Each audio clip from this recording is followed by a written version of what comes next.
2018 ha sido el año en el que finalmente los efectos del descontento generalizado que hemos visto en muchos países del mundo desde la gran crisis financiera de 2008, que se habían transformado ya impactando en forma de gobiernos populistas en países como Italia o como Estados Unidos o con efectos como el Brexit en 2018, pues han tenido un efecto económico, ¿no?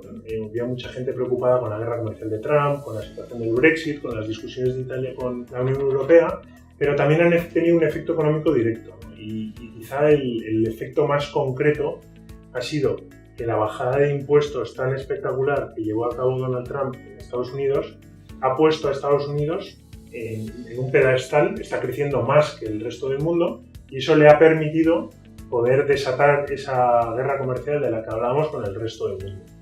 ¿Cuál ha sido el efecto económico? Pues que para un país que no sea Estados Unidos, el miedo a la guerra comercial le ha provocado una caída en el crecimiento económico, para una empresa sería una caída en los ingresos, en las ventas, y al mismo tiempo el recalentamiento que ha provocado esa bajada de impuestos en Estados Unidos ha provocado que la Reserva Federal empiece a subir los tipos de interés, elevando los costes de financiación en todo el mundo. Con lo cual, el miedo a que el ciclo se acabe por subida de tipos de interés, por endurecimiento de la política monetaria y por desaceleración del crecimiento en todo el mundo, ha provocado la corrección importante que vivimos en noviembre y diciembre.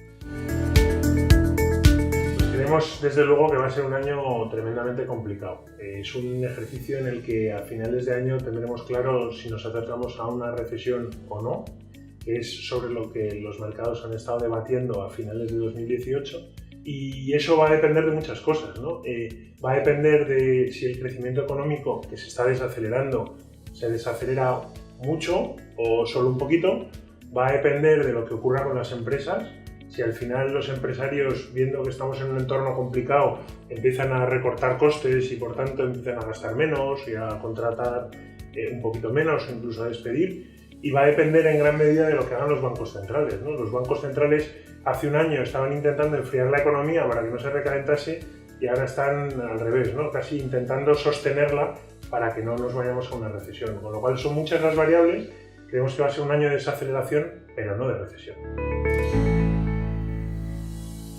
Tenemos claro que en 2019 vamos a ver desaceleración en el crecimiento económico en prácticamente todo el mundo.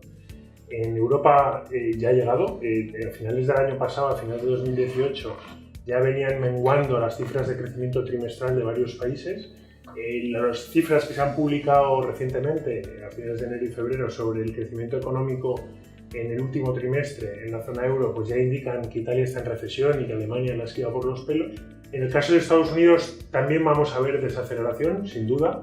El crecimiento económico allí fue espectacular el año pasado, entre otras cosas gracias a la bajada de impuestos que conllevó la rebaja fiscal de Trump, pero en 2019 el efecto de esa reforma fiscal sobre la economía va a ser menor, ¿no? Y sobre todo va a ser muy importante en 2019 China. China es una economía que crecía más del 10% hace unos cuantos años, ahora está creciendo a un ritmo justito, más o menos del 6%, y el gobierno chino pues, ha llevado a cabo una serie de reformas o de cambios para intentar estabilizar el crecimiento.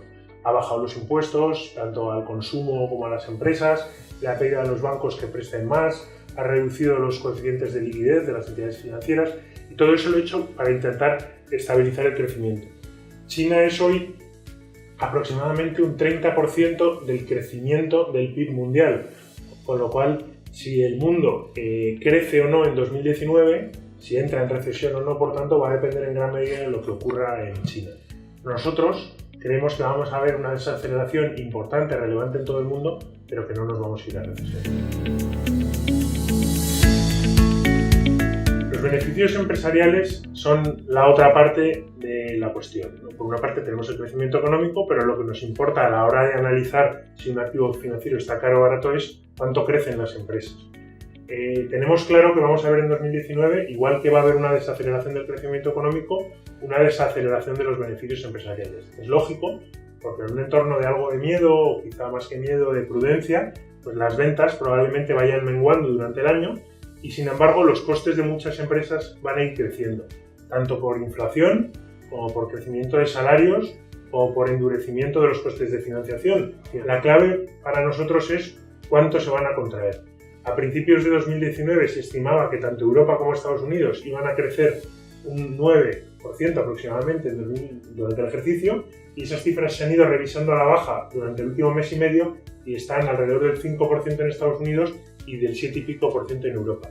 Si esos números se estabilizan en crecimientos del 4 o 5%, no habrá ningún problema. Si se van a territorio negativo, pues volveremos a pensar todos que nos estamos acercando a una recesión. Los bancos centrales tienen un papelón en 2019. Tienen una situación francamente complicada. Porque por una parte deben actuar como garantes de que el mundo no se recalienta y de que la inflación no se dispara. Y por otra parte, los gobiernos les atribuyen de manera hasta cierto punto injusta el deber de cuidar de que el crecimiento económico continúe. Con lo cual, si nos vamos, por ejemplo, a la situación de la economía americana, donde la inflación salarial, como hemos comentado antes, es ya del 3%, el deber del Banco Central, de la Reserva Federal en este caso, es ir endureciendo la política monetaria para evitar que la inflación se dispare y que haya un recalentamiento económico. Para nosotros, analizándolo desde el punto de vista de los mercados financieros, creemos que los bancos centrales, en cierto modo, tienen encerrado al crecimiento económico en el mundo, ¿no? Si después de la corrección de noviembre-diciembre y con el rebote que estamos viendo en enero y febrero, los mercados financieros siguen haciéndolo bien, siguen complacientes, la Reserva Federal entenderá que no había sido para tanto, que su endurecimiento de la política monetaria sigue permitiendo que la economía funcione y por tanto subirá los tipos, probablemente abocando al mercado a otra corrección. Sin embargo, si la Reserva Federal tiene que al final ser demasiado laxa y no subir los tipos o incluso acabar bajándolos, será precisamente porque el crecimiento económico no es lo suficientemente fuerte como para tirar por sí mismo. Con lo cual, papelón el de los bancos centrales y un mercado financiero que probablemente está metido en un rango porque estamos a final de ciclo y si las cosas van bien, los bancos centrales subirán los tipos y si las cosas van mal, pues el ciclo se acabará antes de lo que esperamos.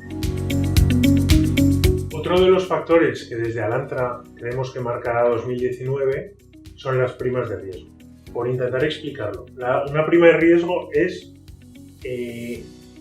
la rentabilidad que un inversor le exige a un activo para invertir en él.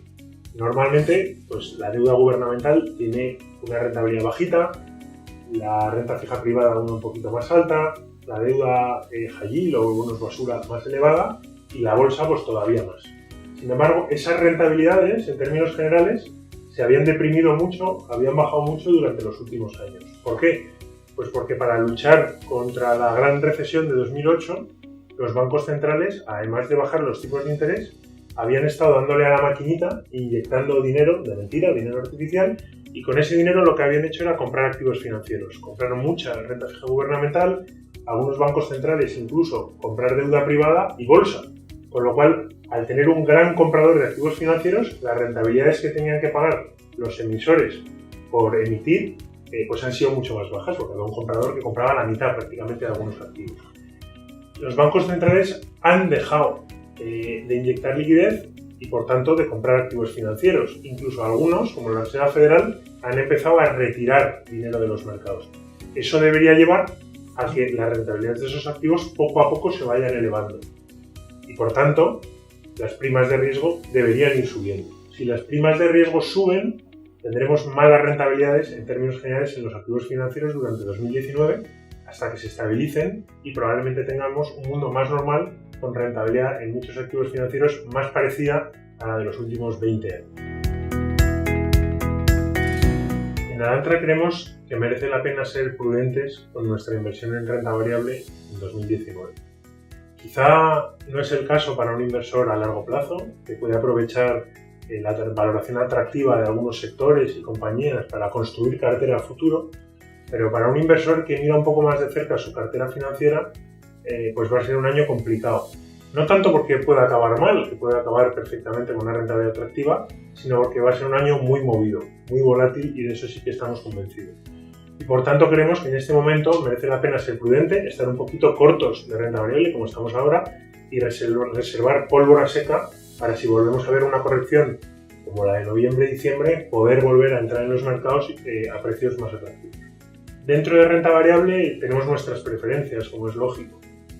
Seguimos apostando por Europa, tenemos un peso importante en las carteras en renta variable europea, sobre todo por valoración, porque creemos que es un mercado que está a unos precios francamente atractivos, pero tenemos un peso parecido en Estados Unidos. ¿Por qué Estados Unidos? Pues pese a que, analizándolo desde el punto de vista de valoración, está bastante más caro o más cara la bolsa americana que la bolsa europea, también es verdad que tiene un crecimiento de beneficios mayor. Allí hay sectores, compañías que nunca tendremos en Europa, como puede ser el sector tecnológico y algunas otras compañías y sectores, que cotizan a múltiplos más exigentes a cambio de proporcionar unos beneficios más altos. Sectorialmente, ¿qué nos gusta? Pues principalmente nos gustan los bancos, que están en una situación muy complicada, pero creemos que las valoraciones ya son bastante ridículas y que en algún momento tendrán que rebotar. Nos gusta también el sector energético en general, en términos globales, en todo el mundo. Y nos gusta el sector de telecos en Europa y el sector salud a nivel mundial.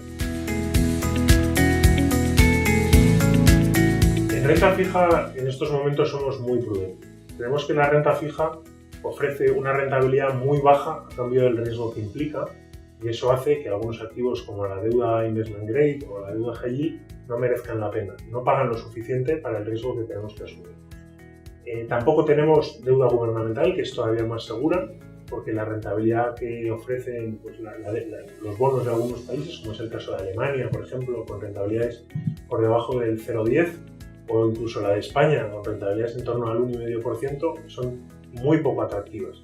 Hay algunas cosas que sí merecen la pena, como puede ser la deuda italiana, que en estos momentos paga en torno al 2,7, 2,8%, o la deuda americana.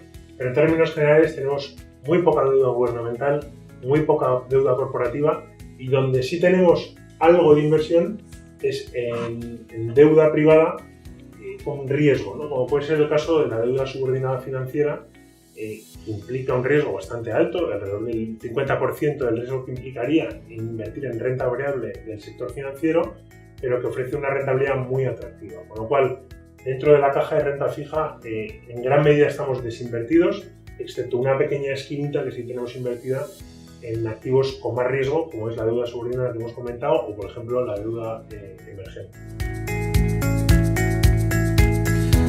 En Alantra Wealth Management, como es lógico, dada la visión del mundo que hemos dado, en la que hablamos de desaceleración del crecimiento, ligera contracción o contracción de los beneficios empresariales, pues toca ser prudentes. Hemos ido poco a poco reduciendo nuestra exposición a renta variable, entre otras cosas, tras el fuerte rebote de enero, y en estos momentos pues estamos ligeramente infraponderados en bolsa y muy poco invertidos en renta fija. Podríamos decir que nuestras carteras reflejan ese tono de prudencia del que hablábamos, pero no tanto porque creemos que el año va a ser malo o muy malo, sino porque queremos tener algo de dinero en liquidez, pólvora seca, para poder comprar si los mercados vuelven a corregir en algún momento del año, como creemos que ocurrirá. Con lo cual, prudencia en estos momentos, asumiendo una situación de desaceleración económica, pero preparados para comprar si hay una oportunidad.